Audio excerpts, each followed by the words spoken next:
Greetings in the name of His Imperial Majesty, Emperor Haile Selassie I, Jah Rastafari, ever living, ever faithful, ever sure. We welcome you this morning. We're coming to you live from Reggae Television Network.com in Scarborough, Ontario, Canada. And with me, I've got the great Rosa, and we'll talk to him later. Now, this is June the 30th, and it's Saturday morning and the Sabbath. And you know how I feel about the Sabbath. It is a day that we are to give honor to and observe. And so we encourage you here from Reggae Television Network to read Psalms 119 every Sabbath morning and feel great. As I said, with me at the desk is Rosa from Vibes Entertainment. And later on we'll hear from a poet and a writer of prayers. And I'm sure you can't wait for that. Now, welcome, Rosa. Thank you so much for coming up here and sitting in the studio with us. It's a pleasure. Thank you. And I want to give a shout out to Sister Paulette for hooking me up with that Rosa. I appreciate that. She's great. She's great. Friends for years. Wonderful, Yeah. wonderful. Now, I'm told that you're the don of reggae music and producing and promoting. And your website also says you're the leading booking and promotion agency. Tell us about Vibes Entertainment.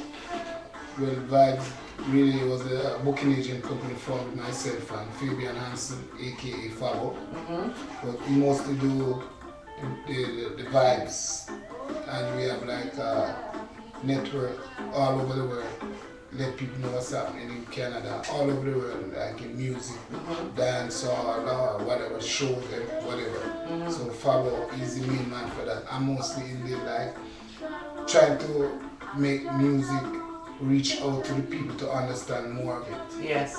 Because when I was much younger playing, actually I've been playing music like about 50 years now. Wow. Yeah, from age about 15 or so. And music from those days were music that inspire you, something that you can relate to even now. A lot of the songs that's being played now, whether at clubs or whatever, the older people know the meaning of it, the younger people also do. In comparison to music that are making now, they don't have like, a lot of these music don't have any meaning. It's just something, it's just commercial, just a dancing pleasure. Yeah, yeah. Not really like you can relate to it after a while. There are some, but few. And to me, I believe having more music like what in the past, also, like even from the days of Peter Touch, Bob Marley and all that, people more relate to them than what's happening now. Because you can sing along, dance along, and get meaning. Exactly. I mean, like even in the past, people go to school. You could remember, like a man would remember the girl that he used to date those days, and he can recall songs that they used to dance to and relate to and whatever. Like now, it's like, oh, I used to dance to Vibes Cartel or what. It doesn't have any meaning. But when somebody said they used to dance like to a Bob Marley song, like I don't want to wait in vain for your love, they can relate to it, Girl, turn down the shade. Exactly, I love that song. yeah. Well, so that's who are the basically what is the scene like in Toronto for reggae music? I mean, you're just talking about. Yeah. Well, right in Toronto here, it's like commercial. And it's not. That's not good. Like there are some very good singers and DJs and whatever here, but they need more exposure. Yes.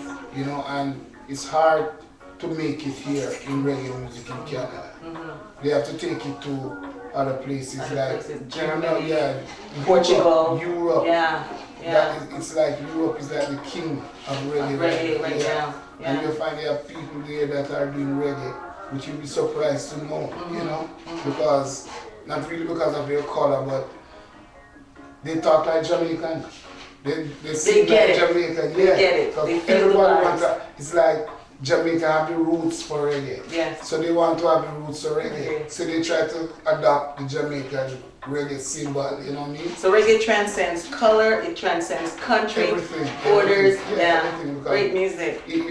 most of the artists from Jamaica right now, if they don't tour Europe, it's like they're nobody. They're nobody. Yeah, you know. Give me some names of those people like big out there today. Like most of the older artists like Kenny, John, Marcel, Never get old. Never get old. Yeah. Toots and the Maytals, Jimmy Cliff, Burning Spear. Wow. Yeah, those artists, they travel the world, like Europe, Africa. They're like, their songs are universal. In comparison to some of the younger entertainers, they may go, but it's, the people don't reach out to them as much. They don't know them as much. Exactly. They're not familiar with them. Yeah. Wow, that's too bad.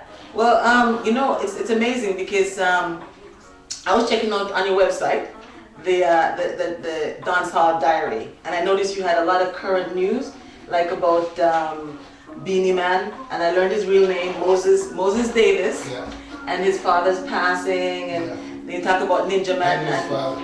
Huh? And his father. You knew his father? Yeah. Was he in the business too? No, not really. I know Beanie Man from he was like about 10 years old. Wow. Yeah. And now his name is known worldwide. Yeah. Very good. Ninja Man, you said he severed ties with his manager. You even explained why she wasn't right there to get things moving as she should. Yeah, that's the difference. Like some of the artists, they make sure they have a good manager. Yes. It's like in sports. Yes.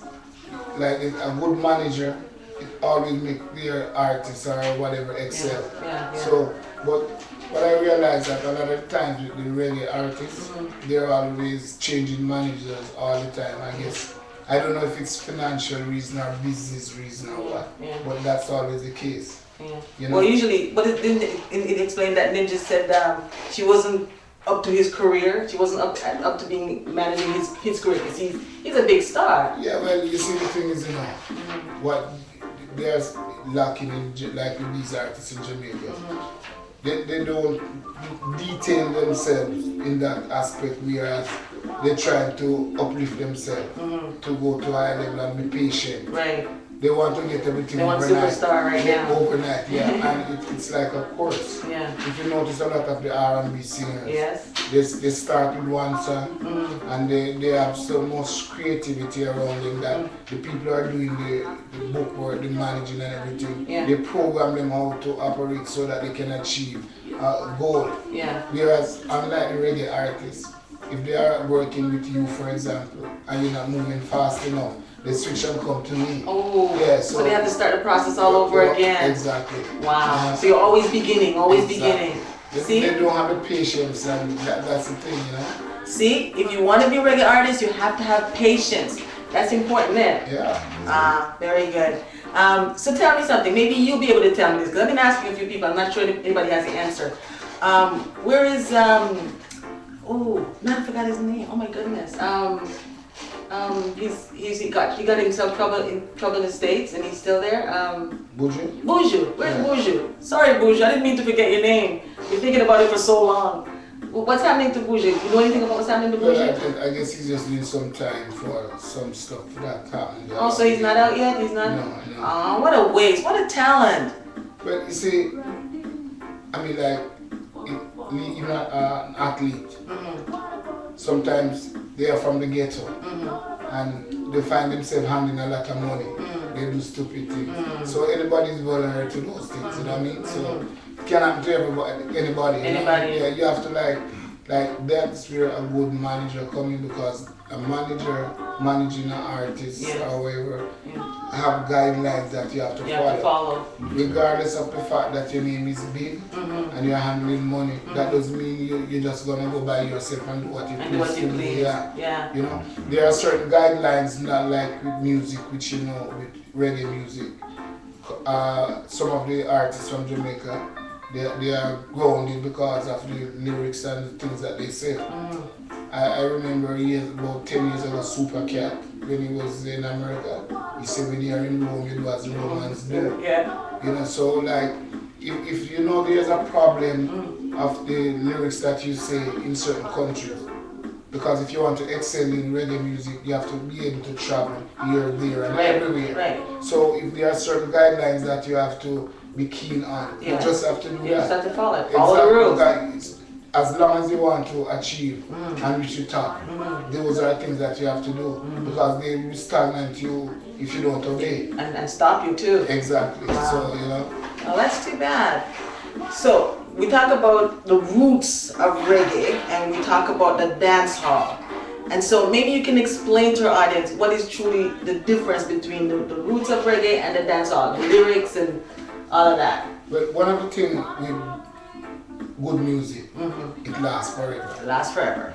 Whether it's reggae, R&B, soca, whatever it is, right. Good music will always last forever. Right. Commercial music is just present. Yeah. You know, if you're making some lemonade and you don't put the lime in it, it's not lemonade. It's not lemonade. Right? It's just sugar and water, we call it, right? So it's like good music, you know what I mean? When the music has substance, it will last forever. One of the greatest reggae songs for the past 2-3 years is the one that Taurus Riley did, She's Royal. Oh, She's Royal? Yeah. That's one of the has a story, has everything. Everything. It's full of substance. Full of substance, meaning. From the day it came out and got popular, it's still been playing on radio in the dances, and it always get a good response. Exactly. Wow. You know, but some of the commercial songs, it's good this week, and next week it fade away. So you would say your royalty, the song, is that? So that is in the category of reggae. Yeah. And it still works in the dance hall, right? Right. So you can make great reggae music and still have your audience in the dance hall. Oh yeah, for sure. Because like, I know reggae music, whether it's played in dance hall or it's reggae music, you know, they just say dance hall because most people they dance it hype and up and down and all that, you know what I mean? But it's the same. It's all reggae music. So what year did that song come out? You remember the Taurus Riley song? I think it's about 3 years ago or somewhere around. So we need some fresh blood in, or yeah. What the reggae industry needs right now is some good music that lasts. So they need good writers. Good writers, good performers. Yes. Because like one of the things that handicap a lot of artists, they will sing a good song, but they can't perform. Because you can't go to the studio to do a recording, and one song takes a whole day. Right. Because they have to be patching up parts. You can't just go and sing. Sometimes maybe you sing off key or whatever, so the engineers know to, you know, modify everything. Right, so it may take a while for it. Whereas you have like the true singer will go in a studio, hold a microphone, 3 minutes and that's it. And that's it. Yeah, everything does. Because he's professional. Exactly. But before you can get to that level, what do you have to do? You have to really study, don't you? Yeah, you have to go through the courses. Yeah. You know, some people go for voice training. So you know when you're singing off key from when you're off exactly. key. Yeah. But like some people, they just want to go and okay, I'm a singer, I'm a DJ, and just go ahead and there's no substance in it, you know. Yeah, so a song that takes time to build properly. It, like even like Bear Summer, it lasts a long way. Yeah, and what a lot of artists are doing right now, they are maybe doing new songs and older rhythms. Like 90% of the rhythms right now that you hear, they are older rhythms that other artists sang before. But they just like write a song to match that rhythm. Yeah, which is good.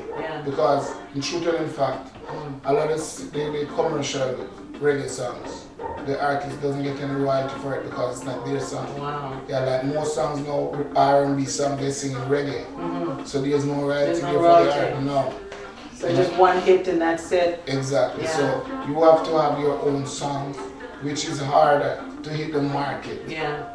Because people like familiarity. Yes. They like to know something is, you know. Exactly.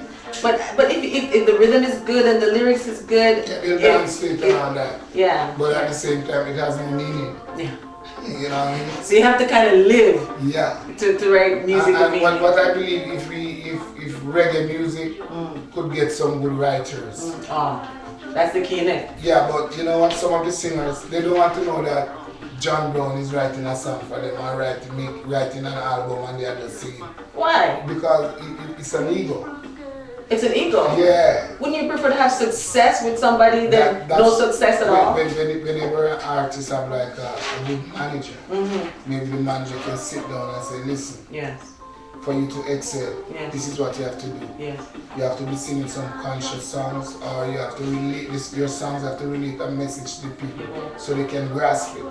So then, okay, I'm gonna recommend you to this writer, and they're gonna write some songs for you, and you can add in what you know, and both of them work together. Yeah, yeah. And I guess maybe they succeed more. Yes, of course. You know, because like you take for example some of the older songs that like the Burning Spear, Peter Touch, Bob Mark, those songs. If you listen to the lyrics, it's relating to things that happen in your life. Exactly. Whereas now a person will just say, "Oh, I ate ice cream." Doesn't signify anything. Yeah, you know yeah. what I mean? It's so funny you said that because we had Leroy Brown last weekend, and we're talking about his song "What a Fire." Yeah.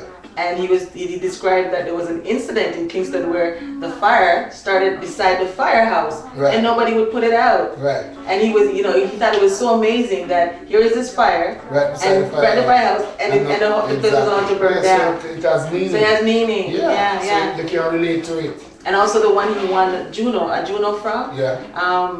Rent a Tile. Yeah. You know, when you go to a dance and you take rent a tile too. So that stuff you remember it, and it brings you joy, and it brings you back to a place and a time. Yeah. And you see, although I got Juno for the song, it still didn't have any great recognition. Where it should. It should be played out. There should be known. Yeah, exactly. Yeah. But you see, what happened to with reggae music now, like in Jamaica, it's all money. Oh, it's all money? Yeah, because for you to get your song playing on the radio, you have to pay up. Wow, that's right. Yeah. And Bob says it's the feel. Yeah, it's a system, you know. Yeah. But to me, if you have a good song, you'll break down You'll break down the barriers. Yeah, I think so. It may take a little time, but especially if you get it playing abroad. Like artists will have songs that excel in Europe. Right.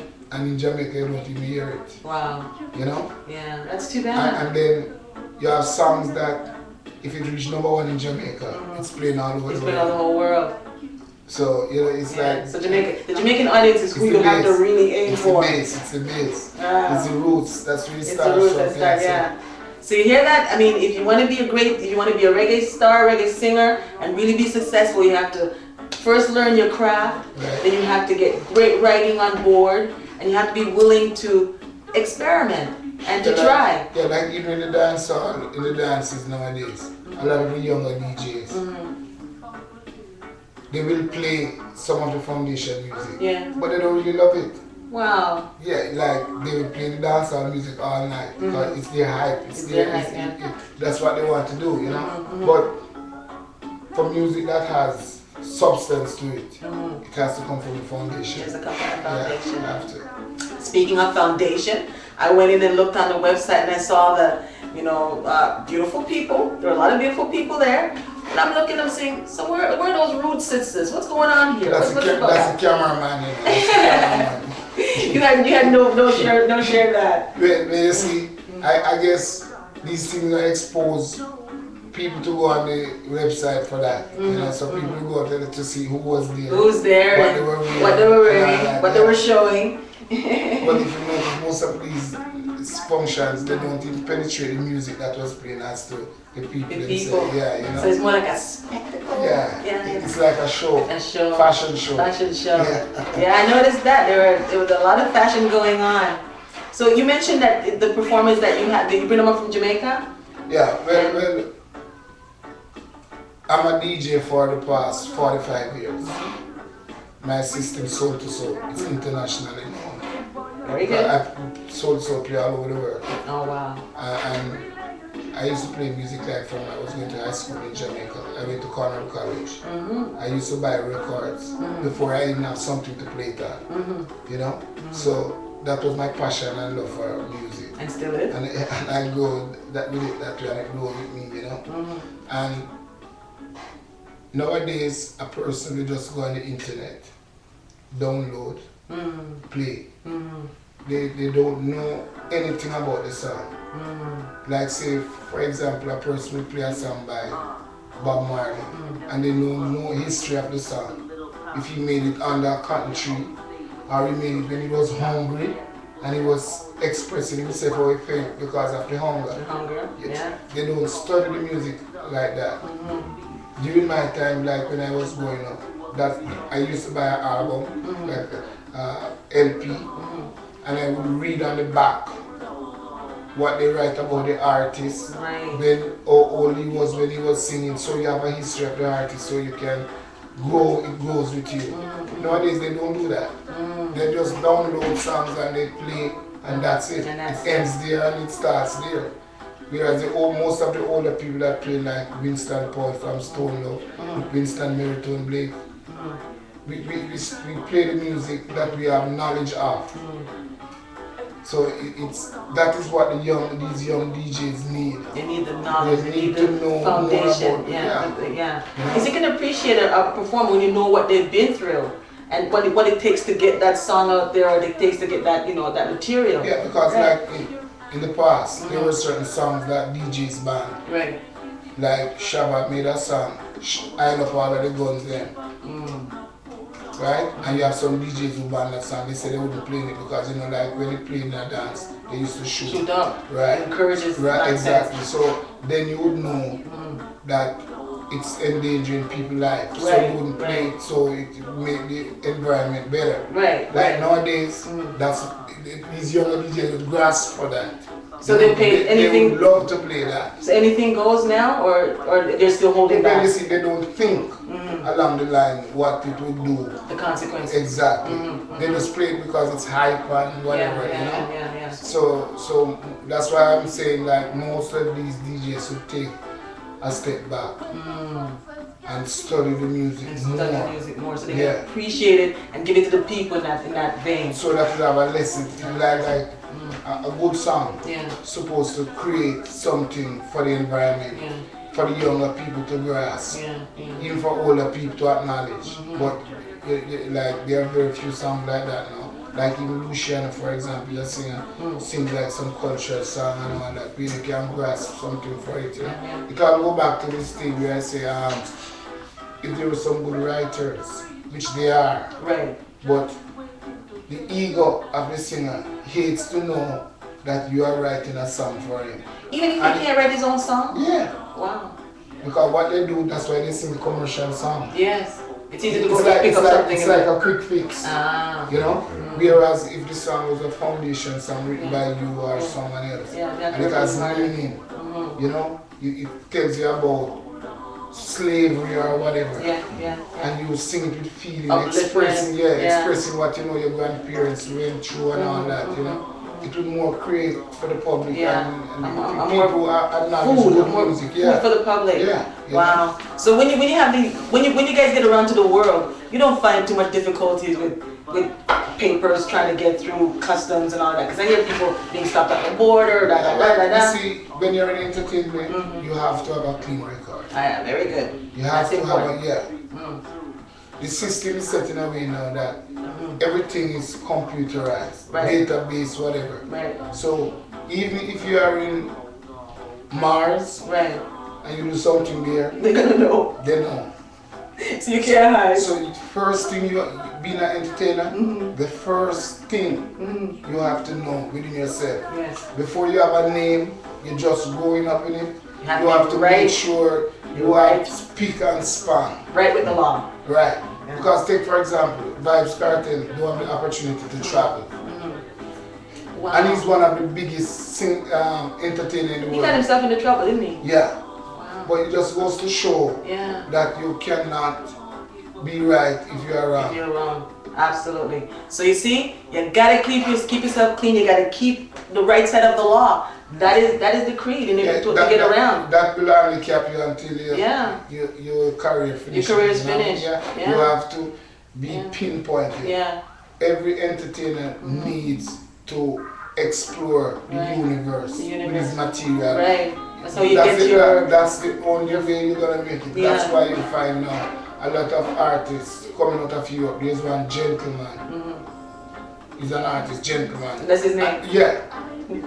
And he's big in Europe, all over the world.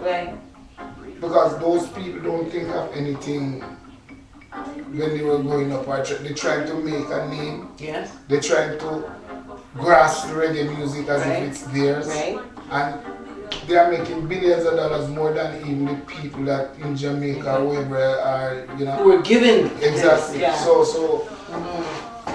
when you can't travel, when you can't. Your feet are tied. How far can you go if you can't travel? You're limited. Yeah. So you have to think about what you do when you're a kid. You have to think about all the stuff that'll come back to you. Exactly. And then you see these younger entertainers, they don't grasp what happened to those in the past. Right. There's one stage when, like Junior Reid, for example, he could not go into the United States to perform. And in his, at the highlight of his career, he could not travel. And reggae music was big, and he had good material, but because he couldn't travel, he handicapped him. Wow. You know, and other artists, it goes the same thing with other artists.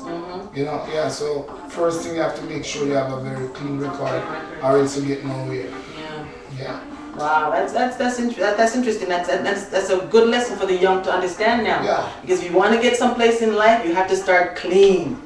You can't erase it. It will not go away. It is electronically recorded. Yeah. Definitely. Now, I also noticed on your website, and we talked about this a little bit before, like sexy girls and guys in poses and stuff. So it's like, is sexy a part of the dance hall look, or can a mama with the long skirt? Like I said before, those are the camera. Maybe the camera more tends to that. More than tends to that. Yeah, so, the camera likes flesh, I guess. I don't know. Yeah. Well, that's good. So now you are a DJ. You are a you have a booking agent. And you run a club. What else do you do in this business that make you so big that I heard about you? You know what? I mean, like music is like me. You know, it's my love. So you have to do what you have to do. You know what I mean? Whenever I play, I try to educate. Like there are a lot of young DJs that they idolize me and all that, but they will try to pattern me, which I love. You know, because it's good to know that imitation is the best form. Exactly. You know? And at the same time, I like to listen to young DJs playing to see if they are grasping it the right way, have the right approach, because you cannot excel in it if you don't have the right approach. Because, like for example, now in Toronto here, dancehall, it's gone to a low. I remember, say 10 years ago, you have like 1,500, 2,000 people going to a dance. They used to close the door, you can't go in. It's packed. And now, sometimes you have a dance, you can bring 3, 4, 5 sounds from Jamaica, top sounds come, and you have like 300, 400 people. That means it's a big decline. And I guess either the promoters or the DJs don't study why you have such a decline. Nobody's paying attention. Whereas in the market that I specialize in, which is playing music for the older people, it's stable. Regularly 600 plus every night when I play at these events. So it shows that people are more appreciating the music from the past, coming up more than the present, meaning, stories, good vibes. Because like what happened now, most people would call me like say from Wednesday. Where are you playing this week? Where are you playing this week? They feel more. So you got your crowd. Yeah, they feel more secure and more. Because they know they're gonna have a great time. Exactly. Yeah. Because you're entertaining people, so you have to be a part of it. Yeah. A lot of DJ entertain themselves. You know? That's selfish. Yeah. Well, some of them don't know that that's what they're doing. But that's what they're doing. So that's ignorance. A person will be playing, whether it's laptop or CDs or whatever, right? And he's into it. And when you look up like that, the dance floor is empty. Wow. You know? So that shouldn't be the case. That shouldn't be the case. You should be concentrating on the crowd more than what you're doing there. Exactly. Yeah. So, you know? So you see, the audience is always the key. The audience is the key. That's what makes you and that's what breaks you. The audience. Yes, you have to appreciate that. It's the hardest thing to get on top. Yeah. But it's so easy to fall right to the bottom. Oh, I know. You know? Yes. If you go on top, you have to maintain staying up there. Yes. Because if you don't, when you get down, somebody's just gonna rise, and you'll never be able to make it up there again. That's so they're taking from your dust and they're rising. That's how the music business is, you know. So you have to maintain a standard, stay in the middle, You know, but don't stay at the bottom. Yeah. Because you won't get anywhere. Yes, I hear you. That's good. That's good. So you have a special day coming up. Yeah, and that's I know my that. birthday. So that's the 7th of July. Yeah. And there's something going on. Yeah, but I always keep up my birthday every year, you know. And it's at the Jamaica Canadian Center, 995 Hour Road. Yes. I have a special guest DJ from Jamaica, Senior Davey. He plays at Raytown, where you know it's like a street bar in Jamaica where that's in Kingston? Yeah. Yeah. That's like the oldest corner. Most people leave Canada go to Jamaica, they have to go to Raytown on a Sunday. Where substance still lives. Exactly. When you go to play at Raytown, then you're a qualified DJ. DJ, You're recognized. Exactly. Yeah. Well, that's great. So you got the DJ coming from Jamaica, and then I have some other Canadian DJ like Jonathan Shaw, DJ Funky. He's the promoter for Jamaica Day. Yeah. Oh, well, that's fantastic. I love that. That certainly, you know, gives the people something to really look forward to. That they normally on my birthday, I make sure everybody comes in free before 10:30. Oh, so you get there early. And I always make sure that I prepare like some nice West Indian food, jerk chicken, etc. And that's all free also. Wow. So, you know, in the business, you have to give back something to the public, you know, because they've been supporting me all over the year and all that. So it's just appropriate for me to say, okay, share my birthday with me and everybody comes and enjoy themselves. And good music, that's the key. People look forward for it because of the music. You know. So it's always good. Well, that's good. I'm glad that happens, and I'm sure that people are really looking forward to that. So every year you've been doing it. So how many years is this now? Like, I mean, I can do the math. I think I don't know how old you are, but next week I'll be 65. Really? Yeah. And here you look like a man of, I'm gonna say 19-ish. Look at you. You're what? 60 what? But that's the thing, you know, music. Keeps you young? Oh my goodness. 60 what? Yeah, 65. 65? My goodness. And like I said, I've been playing music from 15, so it's like 50 years now. Wow, I'm telling you, man, if you tell somebody that you were 35 or 25, they'll believe you too. So, you know, that is incredible. Yeah, well, it's a testament to the man's life. Yeah, it's an achievement and it's good, you know. You got a feeling it. The feeling. So music is really from the heart. That's it. I mean, it's a love. Like music is love, you know. So most of the time you find people play music but they don't think of what it does for them and what it do for the public, you know. And you can relate to a person through music. If you're short of speech and short of word, you can take some lines from a song and use it to relate and to make people understand. Yeah.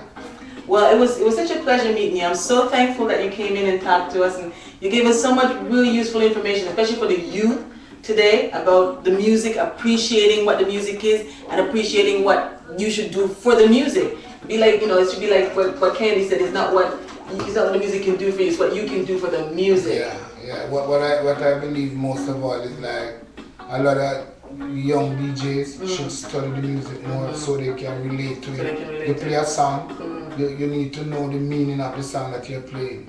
A lot of the singers like right now, if they can get like, if they're not capable of writing a song for themselves, if they can get like a good writer that they can sit with, and you know, go describe your thoughts and you for example, you're driving down the road and something happened. And you're a singer and you don't know how to put words together to express what happened. And you can find like a person that can write about that. And you go together, you tell them what happened, they put words together, and you never can tell them. You can just make a hit just like that, you know what I mean? So extend yourself. Yeah, because like maybe other people experience the same thing. Hearing this song, they say, you know what? You know, so this thing happened to me 5 years ago, and they grasp that song in such a way that it means something to them. Yeah. You know, so. Well, thank you so much, Rosa. I appreciate it, and I really thank you. And it's Grandmaster Rosa. Grandmaster Rosa. That's great. See, I don't think anybody else besides Rosa, because all I heard was Rosa. Yeah, everybody, you know, I got that name from I was going to high school. You know. You should have told me. Grandmaster Rosa. Yeah, Grandmaster Rosa. Thank you. You're welcome. Thank you. It's been a pleasure. Oh, thank you. And I guess maybe I'll come again. Oh, please, you're invited anytime. I want you to come, and anytime you have something to say, you come here and say it. Okay, no problem. We appreciate that. All right. Well, this program will continue with, I'm going to say this, with Zekre Negar Shekiniah Tafari. Now I said it, but this man he's heavy, he's deep, he's my friend, and he's a real Rasta. He's a writer, he's a poet, and a writer of prayers. So at this time, I want to welcome him to our program. Welcome. Thank you so much for being here. You finally get it right. Yes, there you go. Oh, wow. I studied. I tried to get that right because that's really important. Yeah, I saw you worked at it. First time I must say greetings to each and everyone out there in the wonderful name of our Lord and Savior Yahusha, who in this time revealed himself in the personality of His Imperial Majesty Emperor Haile Selassie I, who is King of Kings, Lord of Lords, conquering Lion of the tribe of Judah. I also greet you through the Orthodox faith, which is not of writs nor rites, but of a mystical incorporation of the art in plain words born again. And I greet you as Rastafari, yes, sir. Selassie, universal. Well, this is it. Now you're gonna start with the first poem that I really love. This one. It's called Africa. If Africa no free, Black man no free. All right. Okay. I've been writing for the past 25 years. I spent 6 years in the military back home as a reserve soldier. And my last 3 years I bought myself a Schofield study reference Bible. I have a virgin who we used to bond with and read Bible together while we were there. So I got an insight of what the Bible really means and what His Imperial Majesty really means when he say the truth is in the Bible. I mean, where you call the truth. Yeah, well, I've gone through the Bible for 3 years and 6 months, and it has really transformed me. Really appreciate it. Now I'm put on King James, but things to be done. Try the Jerusalem Bible as a step up, you know. Yeah, and I've been writing for quite a while. First I start off with my personal feelings as a writer. Then it stepped me up. I see it as I step out of me, going into a higher dimension by start writing prayers. I found out after writing 40 prayers, I step up and I start writing a book of spiritual insight. But I'll start first with me, my poem. And the first poem is, if Africa are free, Black man are free. Thank you. Deliver us, O Lord, from all oppressions, for trouble and anguish of take no of the wicked. Look upon us and have mercy upon us, and cause thy face to shine upon us. Because if Africa are free, Black man are free. Until all is fed, then all is hungry. Until all is clothed, then all is naked. Until all shout, then there will be no victory. Because if Africa are free, Black man are free. We have been defeated by the famine, we have been defeated by the sword. Let our sentence come before thy presence, O Lord. Let our eyes behold the things that are equal. We call upon thee, for thou wilt help us. Because if Africa are free, Black man are free. We have been defeated by the famine. We have been defeated by the sword. And if Africa are free, Black man are free. That's my next poem, please. Wow. Your next poem is called Money I the Cry. Oh, that one. This poem, it's also around about natural vibes. As the Virgin was just saying, what you're writing has to be come out from you to make it more meaningful. But I can tell you for sure, this was one of the days when I was really down. Like, down, no money. And so I ride my bicycle and check my friend, and he was broke too. You know? But then, I say, you know, tomorrow's another day. So I just go home, jump on my bicycle, ride back from Spanish Town to South Barrow, grab my pen, ground at the bush, rush by me, used to stamp on the stone, and then I start writing. So I come out with money and the cry. Money and the cry and a poverty in the sigh and the people them a die through money. And if I walk on the street and I walk bare feet with nothing to eat at the eating, them a do it through money.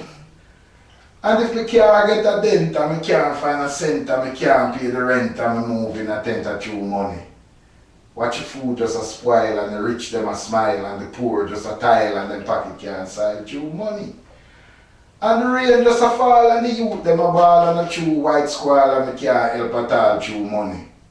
Watch the hungry them a die and the poor just a cry and I ask Jaja why cause I sigh me a sigh why they can't get a blight to hold money. So I go down on my knees and to Jaja me a plead. Watch the eating them a do it through money. Cause money had the cry and a poverty me sigh and the people them a die through money. See? Next. Rastafari, that's very good. So this came out of you in need.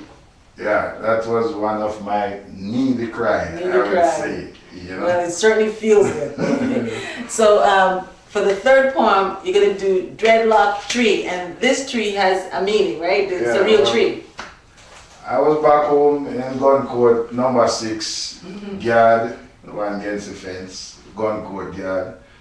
And I just I find like every time after I leave the camp, I always end up downtown under this big tree where the root are come out from the top. And I'm saying to myself, why am I always here? You know, like it's a part of me. But then I go way down in my subconscious mind and I find it because you have to be sucked in by what you're absorbed. You know, so this tree, I found out that this tree has a whole heap of history behind it, you know. And it's called the Dreadlocks tree. Reason being the title, the Dreadlocks tree, the root is coming from the top. And it looked more like a dreadlocks to me or to others. So it's entitled the Dreadlocks tree. The Dreadlocks tree is situated in the middle of Parade. That is where our forefathers were flogged and sold. They were African descendants used as slaves, and they were traded under the Dreadlocks tree in the middle of Parade. They begged, they prayed, they cried, woe, and yet they were slain. They were flogged, they were mocked, they were robbed of their countenance, because their heads were shaved, and they were used as slaves under the Dreadlocks tree in the middle of Parade. The tree bear the countenance, it can tell all the tales. Men gather there, children sit and play, men meditate, others come to pray. But the secret still lies today under the Dreadlocks tree in the middle of Parade.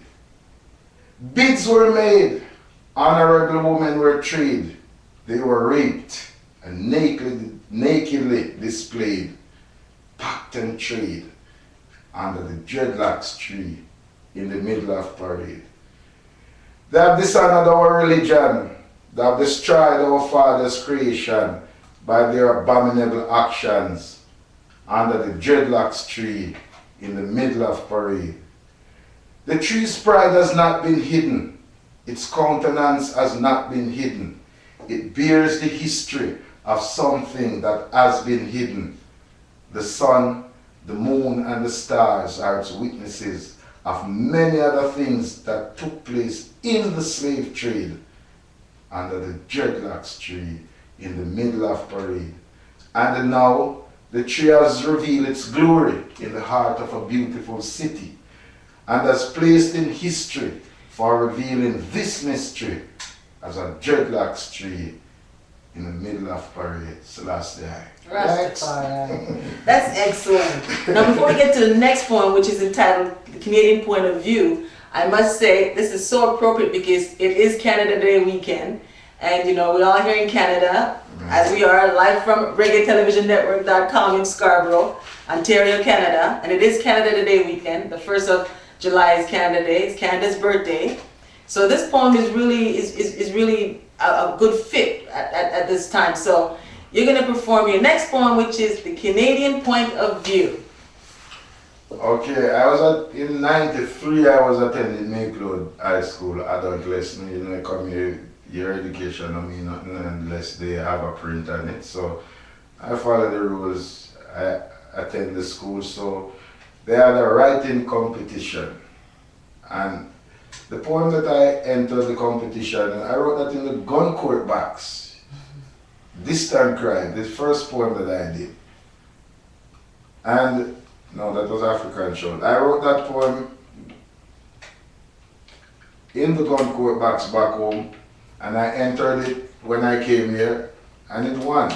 I got first place with it. And then the same week, the teacher asked us to do a presentation for Canada's Day.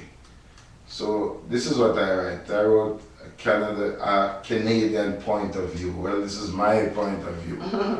Oh Canada, a country of multicultural people, people of various cultures, rituals and religion. Oh Canada, a land out there, up in the north, very cold but with warm greetings from their hearts. A country with a history that will always be remembered. Our country we built with dignity. Together we share our ability to make this dream a reality. Its children will not suffer, neither will they die from hunger. With brilliant stride we work with pride to build our country, to prevent poverty and hope for prosperity. O Canada, we are glad for thee. We till the land, we grow our crops, we build cars, we raise various flocks. Our laws are exercised with safety. Our old and young, we guide with surety. O Canada, a country of excitement and golden opportunity. Is it that you have seen the problem of the 20th century, why you have filled this mystery by breaking down the barriers of racial captivity? O Canada, a country of multicultural people, people of various cultures, rituals and religion. We chose our bird, we chose our tree, we display the leaf of a special tree. We value sports, we play our games, our athletes' names are written in the Hall of Fame. Our army defend, our police protect, our government creates taxes to pay our debts. Our hospitals, subways and churches, our stores and colleges are some of our many great influences. O Canada, a land of multicultural people, people of various cultures, rituals and religion.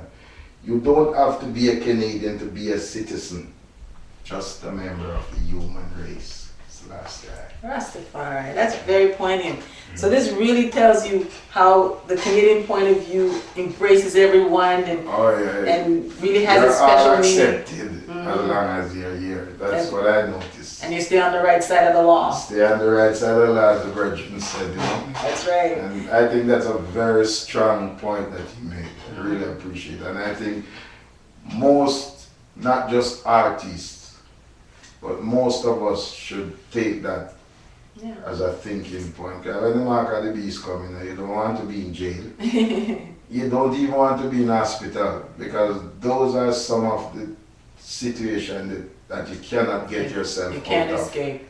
You'll never escape from that. Okay, sis. Well, that's a great thing to know, because you know you said it for the musicians. You're saying it for everybody. It means everybody. They really should stay in the right and the way so that you can really move forward. Because once you get caught up with, you know, bad name, bad law, what are you gonna do? What are you gonna do? Not even but sir, maybe just one way. Yeah. Proper way. The proper way, and then see yourself rise and see your nation strive and see everything happens, right? That's right. For sure. Well, that's great. So Shakai, and I'm gonna call that one because I love that one, Shakai. You were born in Jamaica and you were also in the army. So talk about that time in your life when you were not the poet you are today, but you were an army man. And yeah, well, as I said, I spent 6 years in the military just after election in '81. It was really an experience for me. you know. I met a lot of people, like good and bad, you know. Well, when I say good and bad, intentions. Let me make that clear, because Jah make everyone perfect still, and everyone's supposed to be good. I spent 6 years in the military there as an infantry soldier. I gained the opportunity of going on a cook course. I used to work at the officers' mess, which some of them couldn't stand to see a Rasta officer. You know, most of the trouble that I got in and go to jail is just defending my faith. They either catch me or read my Bible, or they just don't like how my eyes look. You know, I could remember one morning after reading my regular chapter, I dust my berry off, shine my shoes, and tucked in and said, well, I want to have a talk with the priest.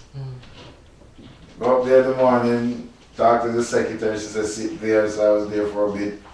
Then the minister came, and the first thing he did as he came out of the truck is ordered the sergeant to charge all of the soldiers at the front of the chapel because they weren't in the parade form, you know, and they didn't know one to the parade, and then he braced up to give him that salute, you know, well, he was so upset. But then I was listening, and didn't even realize that he walked in and me too and didn't even brace up, and he rushed me. And I was like, okay, and I jump up and salute him, and then I sit, and he went into his office, and this guy took at least an hour and 45 minutes before he called me in. So I was kind of getting frustrated because in the afternoon I had to go on guard, and I was there like from 9 o'clock. Just as I was about to get up, I heard, sit down! Shit, this is like get myself in now, you know. I always like hold my space and sit down there, and the guy called me in, and I went in, do my shoot then, salute, present myself. My name is JDF 17608 Private Gilbert T, and I'm from the Bravo Company 3GR.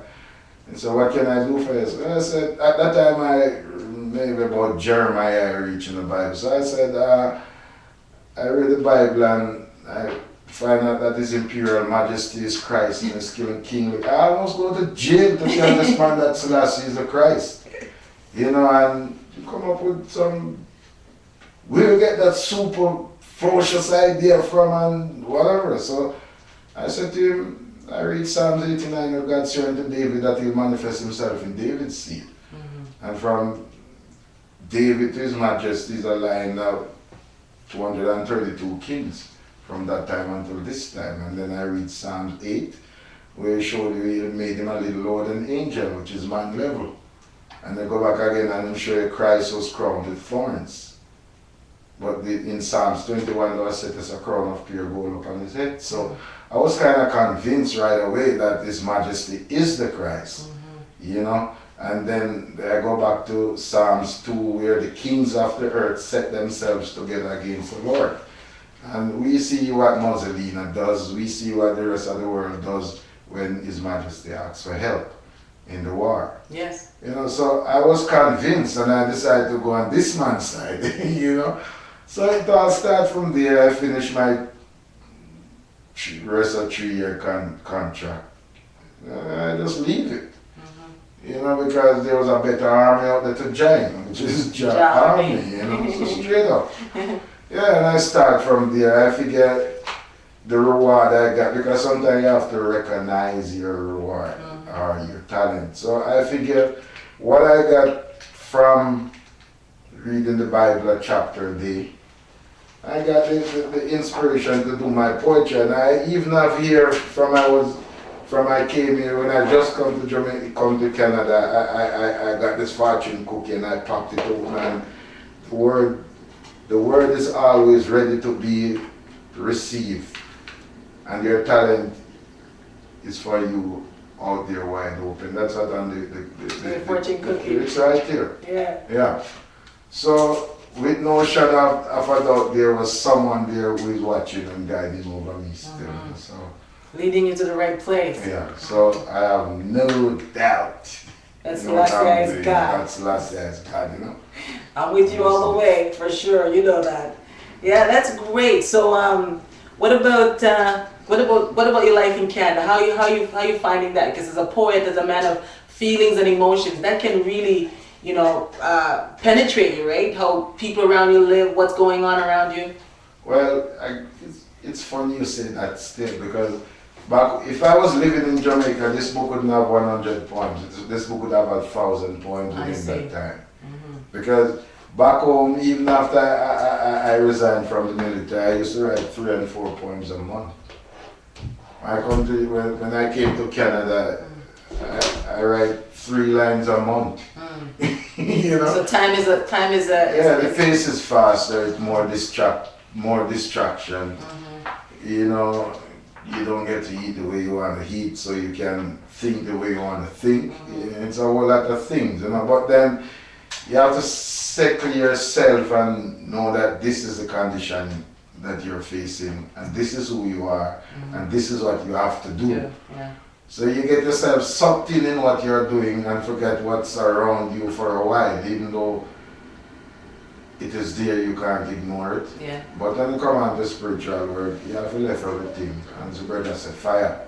And the way you have to do it, you know? Yeah, so I kind of find it's from one jump to another, but it's a successful jump because it caused me to meditate more, go deeper in my subconscious mind. I didn't even know that was down there until when I start writing the prayers as a big changeover. Because I said, this is me before I become Zekre Negar. You know, this is really Ephraim Gilbert. That's Ephraim Gilbert. Yeah. The first you, and then you got a second you, and then you got a third you. Yeah, because it's like 3 stages. God the Father, God the Son. It's, you know, it's always a 3-step principle. Yes. You know. Yes.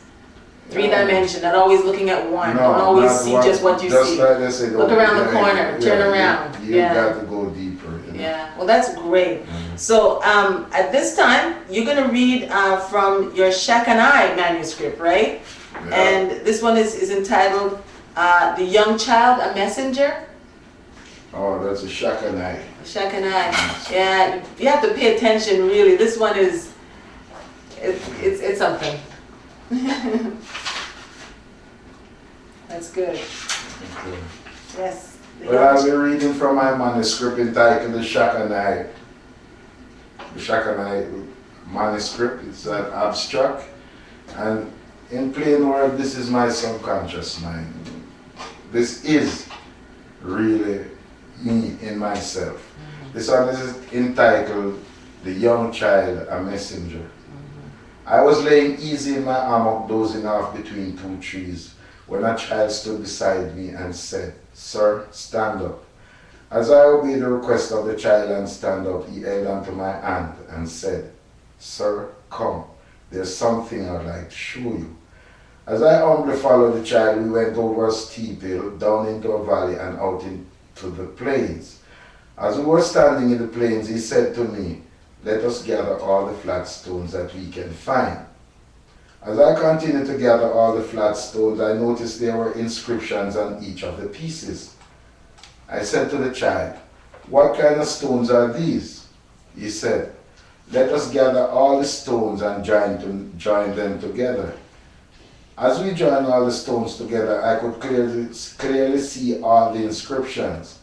Then the child said, "This is the tablet that the man Moses took from the mountain, and these are the rest of the commandments that he received from the Lord."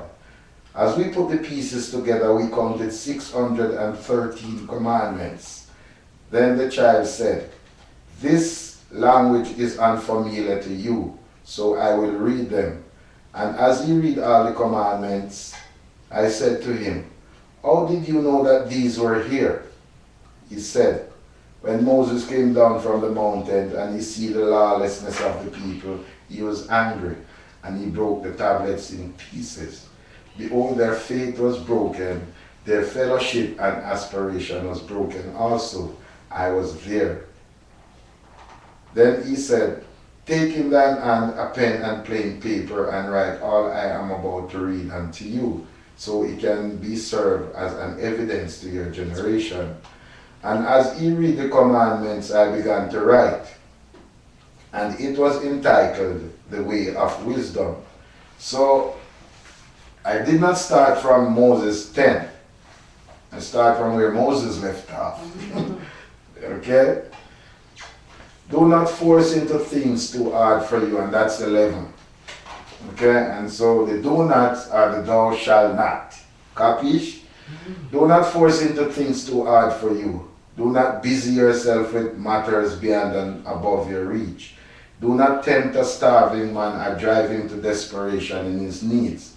Do not reject the appeal of a man in distress or turn your back on the poor. Do not lie to yourself in defense to others. Do not argue against the truth, but to have a proper sense of your own understanding. Do not bow down to a fool. Do not be favored in your speech. Do not play the lion in your house. Do not keep your hands open to receive and close when to give. Do not say, although I sin, nothing happened. Do not ask the Lord for high office. Do not change from a friend to an enemy. Do not reject advice. Do not pose as a righteous man before the Lord. Do not aspire to be a judge unless you are going to put an end to injustice. Do not pile sin upon sin, for one is enough to make you guilty. Do not grow weary of prayer, nor neglect to give to charity. Do not plot to deceive your brother. Do not enlist in the rank of sinners, and also that apostasy. Do not refrain from doing manual labor or farm work. Do not lose the chance of a wise and good wife. And I would say that to the daughter then. Same thing for a good husband, you know. Do not turn your back on those who weep. Do not part with a friend for gain. Fear the Lord with all your heart and reverence the priest. Do not strive with a hot-tempered man. Do not envy a successful man. Do not be confident in pardon that you sin again and again. Do not get a name for gossip. Do not rely on your money and say you are independent. Be a father to every orphan and a husband to their mother. Do not say, I am my own master. Do no evil, and evil will not come to you. Do not commit an offense against the community. Do not sow in the furrows of injustice for fear of reaping a sevenfold crop. Do not forget your mother's birth pain. Do not hesitate to visit the sick. Do not place yourself in the position of a great man. Do not stand behind your needs. Do not insult an elder. Do not smoke yourself over another man's death. Do not neglect the studies of the learned, but apply yourself to wisdom. Do not let a man insult bring you to your knees. Do not give to a man more influence than yourself. Do not go to court with a judge. Do not joyride with a reckless man. Do nothing private in front of a neighbor. Keep clear of a man who kills freely. Take the measures of your neighbor as best as you can and accept the advice of the wise. Do not envy a bad man's success. Do not company with a dancing girl, or you may caught in her tricks. Do not tell what is in your mind to all comers or accept favors from them. Do not be jealous over the wife you cherish. Do not surrender yourself to a woman. She will trample down your strength.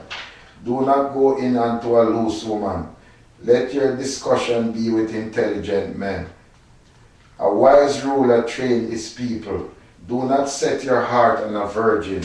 Do not find fault without examining the evidence. Do not pride yourself in fine clothes. Do not say, what use am I? Do not invite all comers to your house. Do not let a friend sit at your right hand. Do not lift weight too heavy for you. Do not miss a day of enjoyment. And the child said, cease writing. And I wrote 65 of the commandments along with Moses 10 from the book of Exodus chapter 20, verse 3 through 18, bringing a total of 75. And behold, the remainder 538 are written in the book of Tafari, the Almighty. Then I said to the child, now that we have accomplished this mystery, what is my mission? And he said, complete this manuscript and the Lord will take it from there. And I asked him to bless me and all my seed throughout all generations, and let me be prosperous in spirit and in truth in the sight of God, the Creator and man. And he touched my forehead and said, Selah, and disappeared. Then I looked around and I was lying in my hammock again. Rastafari, that's great. So now we know why people mess up so much. All the other stuff was missing from them, right? I know. Sorry about that. That's okay. That's okay. Get your Yeah. So Moses delivered 10. Yeah. And I come up and I have the 560. It's what, 618. Remember it. You really see life in that, don't you? Description, and I said to the child, okay, and there are the rest of the command. These are, and we counted 613 commandments. So there's 613 and man is only aware of 10. Now you see why we're all in trouble. That's right. But then, it's not that we didn't need these as a guideline, but the rest of the commandments are inside of you. Yeah. Because you know the things that you just said. Yeah. They're inside of you. So sometimes, as Bob said, there's a voice inside of you that you should be all listening to. Well, there's something inside your heart that you should notice. Someone talking to you. Yeah, there's someone inside of you.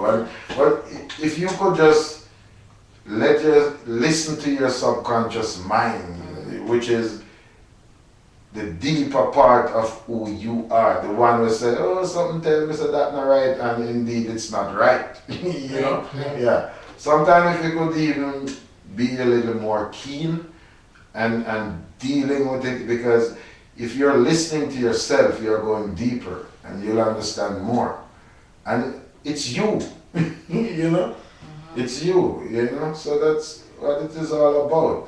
All these commandments, we all know them. Yeah. The one, no spirit is brand new. You see me? No life cannot born.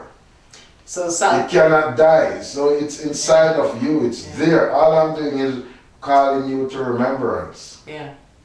So I'm reminding you that this is what is there. This is how the child come up to me and take me there, and we found it and he explained it. Yeah. It's like Solomon says, there's nothing new under the sun. Thank you. Everything has been done. It's just already. for us to notice. Yeah. Yeah. And of course, another part about I really like that relates to what you're saying is that all thoughts comes from the heart. Of course. It's so there. You think in your heart, what is right, what is wrong, and do Pay the right. attention to you. So we're basically really all responsible for ourselves. Of course, we're supposed to be listening to us, listening to us, and not others. You can take advice. We all listen to others because Bob said there's a natural mystic movement flowing in the air. If you listen carefully, you will hear. This could be the first trumpet, might as well be the last, meaning you could hear it now and never hear it again. Yes. That's what it is all about. So the first trumpet might as well be the last. Yeah. He almost says another way where he says, drink while there's water. I'm not sure. He said, I remember that saying.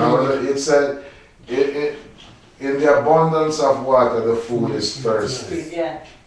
So that's what it is all about. Everything is here in front of us, but we are too busy not noticing. Not noticing it. We really have to pay attention to everything. We have to pay attention to both ourselves, our surrounding, and when someone tells you something, try go into it. That's terrific. Well, see, it's great to go in yourself because there you'll find the truth, you'll find the right, just you'll find like the Bible, the truth is there for yourself. So there's no excuse saying, I didn't know, you know. You're just trying to make an excuse. And I would like to say, add another word, add something to all those Bible readers out there and with their daily word and this. Listen to me, man. All those things that you're spinning the pages about, it's already in you. It's already in you. As His Majesty said, the truth is in you. And it's there. So all you need to do is just take time out and search and yourself and live it. Live it now. Yeah, you know it's there and live it. Of course. Because a lot of people won't live the truth. Yeah, recognize it. Yeah, because sometimes I think a lot of people, they substitute that book, The Daily Bread, for the real daily bread. Well, you know, the one that God gives you. I see the daily bread out there as fast food still. And this so much still. And you know, fast food is not good for you. The daily bread are fast food, you know. You know, see. You know, because after I took 3 years and 6 months and read out the Bible, I really saw what His Majesty was saying. In the Bible, the truth, you will see the truth for yourself. Yeah. And don't get me wrong, it's not that the Bible is true. You know, it's what you call the truth. Yeah. You know, just entitled a clear conscience. Not that King James is the greatest man. Because if you think King James is the greatest man, try the Jerusalem Bible. Oh. You know? Yes. You know, because remember, this Bible is for the Western Hemisphere. Or the Jerusalem Bible I see it as an international Bible. Yeah, it's for everyone. For everyone. You know, the other day we had a discussion around the shop with my brethren, and I came on when this guy even give the guy $10 to shut up. And the guy just wouldn't shut up because he went to him and said, Buddha bless you. And the guy started swearing and saying, I'm not a Buddha thing. But then, just as I came, walk up, the guy said, oh, check the priest and let's hear what he's saying about it. So I came there and I heard the argument. So I was trying to explain that Buddha is not really a person. It's like, oh, I see Buddha is like being a Muslim or being a Rastafari, which is a way of life. Buddha is not a person. I'd like to show that to the item out there. It is a way of life. It is noticing the things, the attributes that are around you that pertain to Jah, the Almighty, like nature, protecting of life, you know, showing real love, not emotional love like what we call love nowadays and after we get what we want, that's it. No. We talk about the love of knowing that the animals are there for us and they're a chain link also. A lot of people doesn't know when one species is what they call distinct, our lifespan is 10 years shorter. Wow. Because we're all connected. One link is missing. You know, so even, we all suffer. Yeah, we all suffer. You know, so we are. So Buddha really, we don't know when the Bible talks about that we are Lord. Like, you know, Selassie is Lord of Lords. Yeah, but all of us are Lords. Yeah, well, in my prayer book I even state that, which I'll be reading earlier on with this man who had a conversation with God.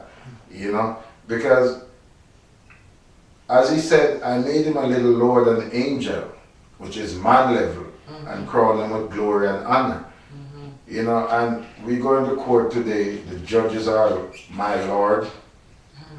You know, so if the judges and the lawyers can use those titles, those are entitled to us too. We are to recognize that we are the gods of the earth. Of the earth. And if you have that in your consciousness, if you really see the importance of you, how much you're worth to God, of course, then you really start taking care of you and all who look like you. You won't see so much as, you know, this person, that person, as Bob says, them, you know, them and us. You see yourself as one, and you take care of each other as one. As one, because if I hurt you, I hurt myself. Yes. Just like if this species dies out, I'm affected by it, and a lot of people doesn't even realize each one of those things that disappear from the earth It shortens your life story. Whether you want to believe it, yes or Because it contracts. no. Of course. It contracts. Something is missing, it contracts, right? The earth is if a something's large. not missing, it expands. The earth is a large and the fullness thereof. Yeah. You know, so what we come here and see, it's a part of us. Yeah. You know? Yeah. Well, that's great. So I love that. Now, you also have, I think your final prayer for us is, he talks to his master. Yep. And this is from the prayer book, and this book consists of 40 prayers. Book is as shabby as maybe, but the meaning. Yeah, thank you very much. That's right. And this is from the Zekre Negar book. I just read from the Shakai. So this is from the Zekre Negar, where this brethren and God have a talk. You know, he talks to his maker. And God said, what thou seest? And man said, I see man. And God said, that too art thou. If thou see man, thou see God. And if thou see God, thou art God. Remember, I said, let us make man in our image. Ye are gods of the earth. Then man said, O God, I realize that I too is a God. I know that I can give only what I have. From this time forward, I'm going to have a wholesome, reverent, and deep respect for my real self. I am now an expression of God, and God hath need of me. From this time forward, I honor, respect, and salute the divinity of all my associates, and to everyone, everywhere. I now owe the self of every person. I am one with the infinite. I will have a good memory, and that will constantly remind me to stay in tune with my subconscious mind. Within the mind there is peace and harmony. I will always be alert with my spiritual senses. I will not go over the edge of sin, for the serpent waited there for me, and his intention is to kill. The light is sweet and pleasant. When I beheld the sun, my eyes rejoiced. And God said, now that thou knowest the divine order, thou shalt abide by it. And man said, O God, the divine orders are set before me, and it is clear to read and understand. And God said, I make it clear unto all. Religion is to comfort the troubled, and it also troubles the comfort. I share everything with you. Remember, I said, ye are gods.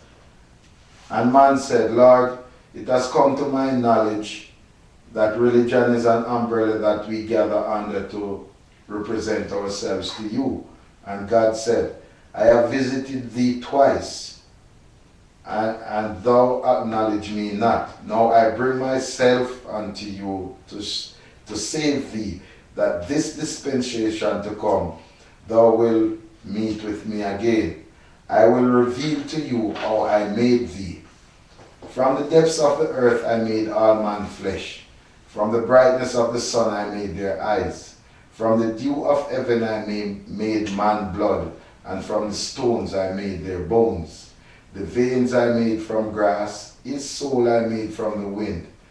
For the flesh I add to man hearing. For the eyes I gave him sight. For the blood I gave him taste, and endurance I gave to the bones. The veins I gave for touching. The soul is for smell, and intelligence for enjoyment. And man said, Blessed be the name of God forever and ever, for wisdom and might are in thine hand. I thank thee and worship thee, O God of our fathers. And God said, Go, there is no death, for life was not born, and it can never die. Life is eternal, and love is immortal.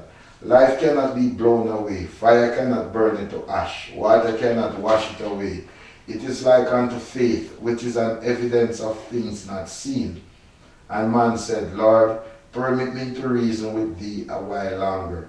I now understand that life is that existence that is given to a man to live for a purpose, to his own satisfaction and pleasure, providing he forgets not the God that created him, and who expects a spiritual obedience and observation of the moral laws that he is inspired. And God said, Now I will make a covenant with thee. I will be with thee throughout all generations, watching and guiding over you forever and ever. Yeah. Rastafari. Selassie. Blessed I. Yep. Wow, that's so great. See, it touches your heart, it touches your mind, it touches your soul, it gives you perspective. That's really good. Yeah, man. As I said, this is your subconscious mind speaking. Mm-hmm. You know? And it searches for God, it searches for goodness, it searches for right, and it searches for truth. Yeah. Man, so I would encourage all man and all brethren and sisters out there. If you're reading, please, as I said, the daily word to me is like fast food, you know. Go into the Bible, do it like when you buy a novel. You start from the first page. Yes. You want to read what the author is saying, or who did you dedicate this book to. So you start from Genesis 1. Yes. You know, don't just read it, because there's two ways to deal with the Bible. It's either you read it or you study it. See me?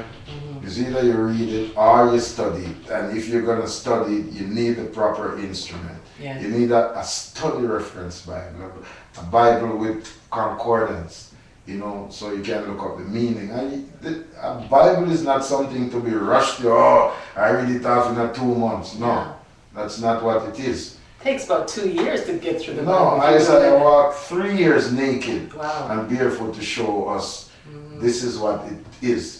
I took 3 years and 6 months because I have other trouble and me a man. So I couldn't keep up with the 3 years because I had duty to do, I had my own thinking, you know. And as I said, I was just preparing myself for this work at that time, you know. So you really do need to go through it from beginning to end. And you know, another thing that really helped me to understand what I'm reading is that if there's a word that comes up I don't understand, I go to the dictionary and I find what it means. Yeah, of course. And then you realize that when it comes to God and the word, he doesn't mince words. No word that he writes and that makes you want to understand is wasted, because it's perfectly placed. And as he stated, he said righteousness is simple. Yes. You know. Even the simple understand. Yeah, take them on, check them on over Bible class or Bible college. I just check them on to go Bible college and check them on to just sit down and read this Bible. You know, he's going by an order at the college. But reading the Bible, you're doing it all by yourself. I spent 2-3 hours in one chapter. Because when I'm reading, I read the first chapter. I read it right through. Then after I finish reading, I take a break, 5-10 minutes, and I will just burn the script or kick back for a minute. Then I read the same chapter again.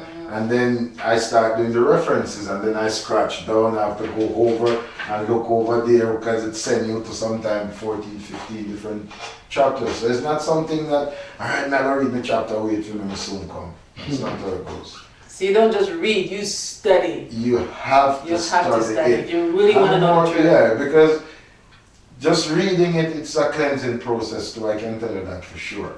So the slower and the more time you take, everybody knows that cleansing is a slow process.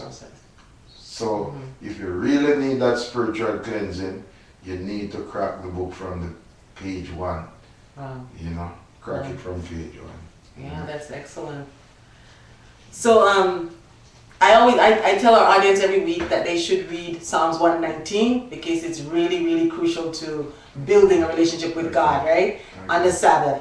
Talk to them a little bit about what Psalms 119 really means to you and how important it is. Back home in the army, the longest guard was a 72-hour guard, which is from Friday evening till Monday evening. So, being a Bravo soldier and a battalion that does guard and thing, you know, normally you have to occupy yourself over the weekend.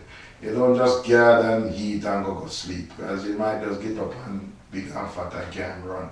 You know, so you have to exercise yourself. So what I used to do, me and my brethren, we used to read the Bible, and I get to realize, and if you think it's not true, you try read the reference in 119. It's a cleansing psalm. It's a psalm that you should read 6 o'clock Friday evening and 6 o'clock Saturday evening, because you know that's another thing. The evening and the morning is the first day, not Sunday morning and Sunday night. Because I still say to myself, with all the Babylon I go on with another, or they changed certain things, they did not put a dent on the Sabbath. I must give thanks to that, because it's from Friday evening the going out, down of the sun until Saturday evening the going of the sun. That's a full evening and morning, because it was night, the world was in darkness, and he said, let there be light. He never said, let there be a brighter light. He said, let there be light. So obviously we were in darkness. So the night is first, then the day comes after. You know, so these are some of the things. It's like Tomfool Day. Why is it Tomfool Day? Because it's the first of April, the first of the year. Reuben, thou art my firstborn. You don't know, say the first month. It's the time when they do taxes, which is in April. You know, but then the first of the year is January to them. So that is how Tomfool Day coming. Tomfool you. You know, see? Yeah, because it's supposed to be Reuben, Genesis 49, Reuben, thou art my firstborn.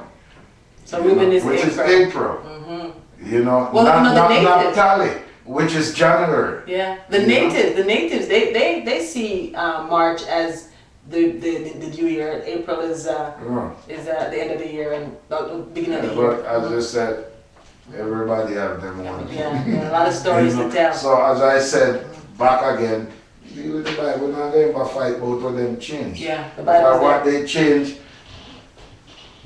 it doesn't change what's in us. Yeah. What's in us is really the truth. Yeah. That change you. Yeah. You know, so if we can more focus on what is in front of us as the truth, then I guess we're good. Wow. You know? So we had a great lesson today. You got to be honest. You got to do it right, and you got to put the time in. The only way, whether you're going to be a reggae singer or a poet or a doctor, or you have to go for the training. One way. Go into it and go clean too. Go clean. Not only for the law of man, but for the law of God. You know? Because you don't want to have a man. Well, we all know that most of it, you have to see yourself as a violator of righteousness to be asking for forgiveness. Put it in that way. So you have to see that or admit that you have sinned. Yes. To be asking for forgiveness. So you can be cleansed. So we can. That's the first step of admitting that you have sinned. You have to be honest with yourself and know that. You need cleansing. We all do. Definitely. All right. Well, you know, Grandmaster Rosa, I am so thankful again for you being here, and I'm so thankful for all the information you gave us, gave our audience useful stuff, and you know, we really took that well. And Shekiniah, I love you, and I'm so thankful that you got the chance to come and do this with us. And you're gonna you're gonna see a lot of Shekiniah here on Reggae Television Network.com, because his wisdom, his words, and his understanding is certainly something we're going to really take advantage of. And I hope he's willing to come and give us his goodness every time. Yes, I'm willing, and I can't thank you. There's no words that's great enough or enough to thank you, because you read my work. I have my work for like 5-6 years, needing some typing up. Someone who is faster than me to help me, and it took me 5 years to find you. Wow. And I'm sticking to you, girl. I watch your back. That's great. That's great to have. You know what? Nothing happens before the time. Nothing happens before the time. Everything is timely. Yeah. Well, it's my greatest pleasure to really help you type that up. And we really thank you for joining us. We really appreciate you being here. We love talking and letting you in on the information that we know, and we know that it's good for you. So this is Reggae Television Network.com, and we are coming to you live from Scarborough, Ontario, Canada, on Canada Day weekend. It's Canada's birthday on July 1st. So we're really happy that you were here with us, and I'm really thankful to Grandmaster Rosa for coming, and I'm thankful to Shakai, Tafari, for being here and giving us his wisdom. So, we'll see you next time. I'm Sandra, and we'll see you next time here on ReggaeTelevisionNetwork.com. And we'll be always here live on Saturdays, so join us. And thank you.